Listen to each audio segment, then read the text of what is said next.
Iran ಮೇಲೆ ಮತ್ತೆ ಮತ್ತೆ ದಾಳಿಗೆ ಮುಂದಾಗ್ತಾ ಇದೆ ಇಸ್ರೇಲ್. ಇರಾನ್ನ ತಬ್ರೇಜ್ ನಗರವನ್ನು ಟಾರ್ಗೆಟ್ ಮಾಡಿಕೊಂಡಿದೆ ಇಸ್ರೇಲ್ ಅನ್ನೋದು ಗೊತ್ತಾಗ್ತಾ ಇದೆ. ಮುಂದಿನ 24 ಗಂಟೆಯಲ್ಲಿ ಭಾರೀ ದಾಳಿಯ ಎಚ್ಚರಿಕೆಯನ್ನು ಕೊಟ್ಟಿರುವಂತಹದ್ದು ಇಸ್ರೇಲ್. ತಬ್ರೇಜ್ ನಗರವನ್ನು ತತ್ಕ್ಷಣಕ್ಕೆ ತೊರೆಯಿರಿ ಅಂಥೇಳಿ ನಾಗರಿಕರಿಗೆ ಸೂಚನೆಯನ್ನು ಕೊಡ್ತಾ ಇದೆ.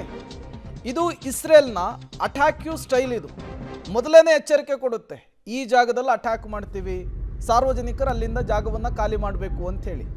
ಈ ಹಿಂದೆ ಪ್ಯಾಲೆಸ್ತೈನ್ ಮೇಲೆ ಅಟ್ಯಾಕ್ ಮಾಡಿದಂತಹ ಸಂದರ್ಭದಲ್ಲೂ ಕೂಡ ಲೆಬನಾನ್ ಮೇಲೆ ನಿರಂತರವಾಗಿ ಅಟ್ಯಾಕ್ ಮಾಡ್ತಾ ಇರುವಂತಹ ಇಸ್ರೇಲ್ ಯಾವಾಗಲೂ ಕೂಡ ಮೊದಲು ಎಚ್ಚರಿಸುವಂತಹ ಕೆಲಸ ಮಾಡುತ್ತೆ.